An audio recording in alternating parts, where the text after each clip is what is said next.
Journalist Josh Boswell joins us now from Los Angeles. So, Josh, thanks for coming in. Hi, John. Yeah, this was a farewell speech which sort of had the right message. There was a call for civility and compromise. There was a dire warning of what lies ahead. Listen to some of it. Here she is. Words have consequences, and ill words that go unchallenged are the first step on a continuum towards ill deeds, towards a much darker place where hatred and prejudice drive not only what people say, but also what they do. This absolutism is not confined to British politics. It festers in politics all across the world. We see it in the rise of political parties on the far left and far right in Europe and beyond. And we see it in the increasingly adversarial nature of international relations, which some view as a zero-sum game, where one country can only gain if others lose, and where power, unconstrained by rules, is the only currency of value. You know, it's hard to disagree with the message. It just seems to have come from the wrong messenger. Anyway, she kind of, if you listen to the entire speech, she outlined almost everything that she failed to do in office. That's quite right. I think it's a fairly hypocritical speech. A lot of her critics are at least making that point. And, you know, I think this is obviously a veiled, thinly veiled jab at President Trump here, you know, talking about absolutism, making references to what I think is his, you know, America First policy, saying that, you know, a zero-sum game form of international relations. But, you know, she's also talking about compromise and how we need to have a politics that doesn't lie to the people, doesn't just tell them what they want to hear. Well, the problem is that Theresa May should have compromised a lot earlier on. You know, if she had reached across the aisle to Labour, the opposition, then she might have solved the Brexit crisis quite a long time ago. You know, that's a possibility. That's something she's been criticised for, only coming to them at the 11th hour. Instead, she, you know, catered to the right wing of her party, the Brexiteers.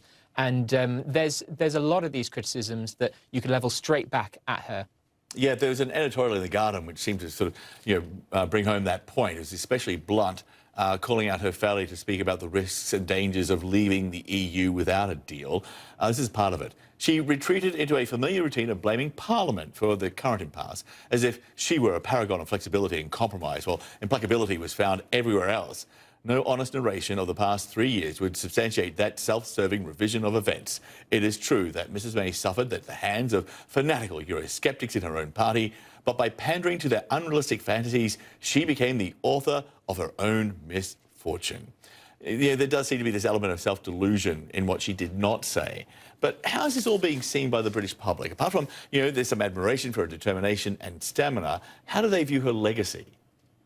Well, I think the consensus is that she really has very little legacy, nothing very much to speak of that's positive. You know, her legacy is failing to deliver on Brexit, and she's, I think, widely viewed as one of the worst prime ministers we've had. You know, she's kind of having this last-ditch attempt to salvage some kind of legacy here. She came in with these grand gestures and a speech of the burning injustices that we have in British society of racial inequality, economic inequality, and she's made very little progress on those, you know, in some places moving backwards. You know, she's now trying to get through at the last minute a £27 billion education spending package. She's trying to get the Office for Tackling Injustices set up. But these are really, you know, too little, too late. And I think that's the consensus here, that she's failed to come through on what, you know, the main task for her premiership should have been, which is delivering Brexit. And she's failed to tackle any of those other social issues as well that she said she wanted to tackle. And as Theresa May heads out number 10, coming into number 10 will most likely be Boris Johnson, seen as the most likely one to win the Conservative Party leadership and become the next Prime Minister. He was at the Tory leadership debate on Wednesday. Have a listen. The planes will fly. Whatever deal we do, and it will be a great deal, whatever deal we do, the planes will fly. And there will be clean drinking water, my friends, and there will be adequate supplies of glucose and milk solids and whey to make the Mars bars that we need. Because where there's a will, there's a way, ladies and gentlemen. Yeah, there's Bojo talking about, Britain post-Brexit, all very jolly hockey sticks and yuckity-yuck-yuck, but, the reality is no deal Brexit will have a big impact, a lot more than just, hitting the supply of Mars bars. I mean, this is economic Armageddon, some have described it as. Yeah, and you've got some alarmist people, certainly on the left, saying that it's going to be Armageddon, but you've also got people saying, people who are, their job is to give, very responsible forecasts. The Office of Budget Responsibility, a section of government set up to make forecasts about these kinds of things. And they say that we could have a 3% decline in GDP. That's what they forecast from a no-deal Brexit. And that's in 2020, so just around the corner. Yeah, and that's no laughing matter, from an economic standpoint. Yes, exactly. And then you've got even worse forecasts from the Bank of England. They say by 2035, an 8% decrease in GDP. So this really is no laughing matter. And Boris is a great speaker. He's very charismatic. And I think part of the reason why he's ahead so far in the polls is because the Conservative Party membership think that he can win an election off the back of that, exuberance and charisma. The only problem is that he's leading us into a potential economic catastrophe. Sorry, very quickly, we're almost out of time, Josh. Let me interrupt. Jeremy Hunt, the Foreign Secretary, Boris Johnson's only challenger for the leadership, seems he's kind of smelled the scent of defeat in the air. Here he is. If I don't win, it would be a huge honour to serve Boris in a way that unites our party and our country. Yeah, very quickly, that sounded like concessions.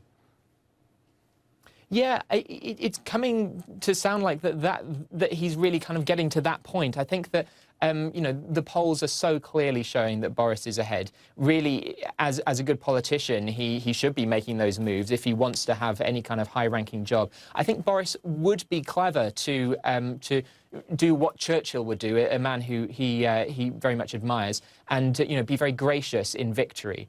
He would do well to bring Jeremy Hunt into his government. And I think Jeremy Hunt recognises that and wants to kind of push the advantage there in defeat, and get a decent cabinet job.